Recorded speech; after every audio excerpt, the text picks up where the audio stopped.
In 2011, the Freehold Regional High School District embarked on an incredible journey to clarify its missions, the goals of the organization, and 7 strategies to achieve them. Together, these elements unite to form the Compass Project, the 5-year strategic plan for the regional district. Evaluating the district's predominant use of technology to be in the realm of augmentation, plans were set to move practitioners to levels of modification and eventually redefinition within the SMARE model. According to the strategic plan, the regional district will advance and maintain a forward-thinking, technology-infused approach to learning and growth. With continually evolving technological advancements, this is certainly an audacious target benchmarked by 5 result statements within the Compass Project. To support this end and aligning with Strategy 4, Result Statement 4, my goal for leading and learning is to improve teacher feedback by using technology. Using Google Docs and Kaizena to facilitate teacher feedback to students, this technology goal also is in alignment with Strategy 4, Result Statement 5. According to Hattie and Temperley, feedback is one of the most powerful influences on learning and achievement. That influence can be either positive or negative. Positive feedback can increase the likelihood that students will persist in an activity and show a greater level of interest. Learners are also increasingly using technology as tools in their everyday lives. However, they struggle to see how the same technologies can be used as tools for learning. In the current year of the strategic plan, 3 of the 5 result statements are well underway. The district's BYOD effort expanded acceptable use of personal smart devices and addressed infrastructure upgrades needed for technology-infused teaching and learning.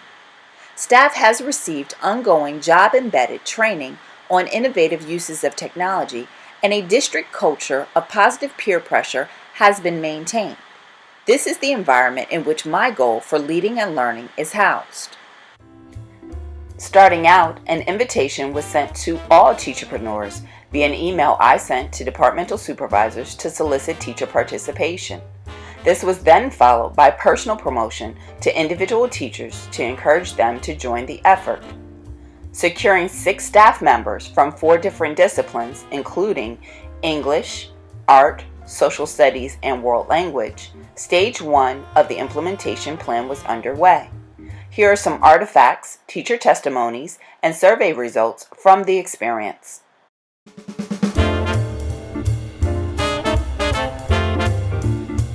right. So my initial impression when asked to use Kayenza was a positive one. I thought the idea of giving kids verbal feedback was something that the kids would enjoy. Maybe not necessarily listening to my voice, but that it was something different, and anytime you can do something different, it works as a hook for student engagement. My challenge that I am having is the voice commenting.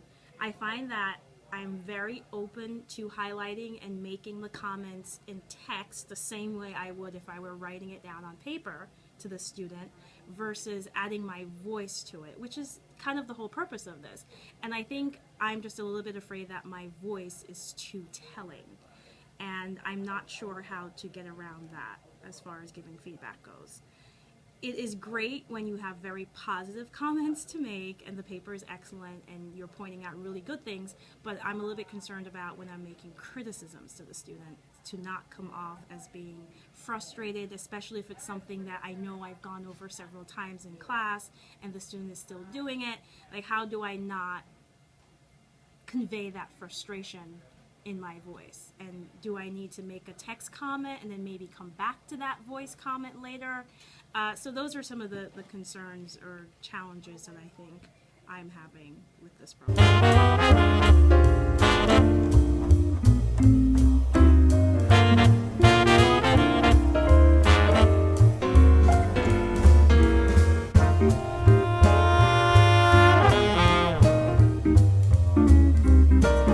I would think in the beginning of the year, the best way to use this is an introduction to Google Docs. Probably give the kids an assignment that is not as intimidating as the one that I tried to use it here, which was an ultimate research argument paper, but something a little less intimidating and something that's going to be focused grading. and then have the students sign up for Google Docs, create this assignment, upload the assignment, and then have them use it as a peer revision first, where each student would be responsible for looking for a certain element. Maybe one student is responsible for thesis statements, one is responsible for topic sentences, and each student has to highlight with a different color. And I think if we took it step by step, then throughout the year they would become familiar with it, and then I would also be more comfortable with using it that way as well. So it wouldn't just all be teacher-centered feedback, it would be getting feedback from your peers. And that to me would be a really good way to start.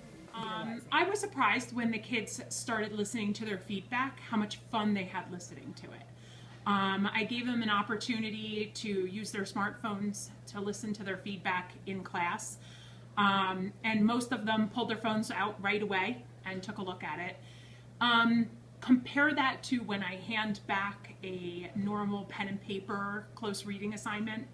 I would guess that most of the students take a look, but don't really go through the feedback and absorb it. And they seemed to with this tool, more so than they would have with the traditional. Overall, the experience of using technology to improve teacher feedback has been positive. There is still work to be done, however, to move practitioners to the level of transformative use of technology.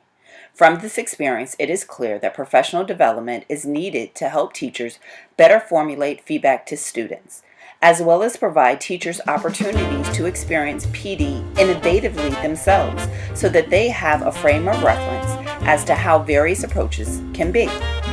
By using a flipped PD approach for this initiative, pilot participants shared flipping the classroom is now an instructional strategy they will use with their students that they would not have used before. Looking ahead, the stage has been set for a successful implementation of the second phase of this effort. The continued momentum of what was started here is welcomed.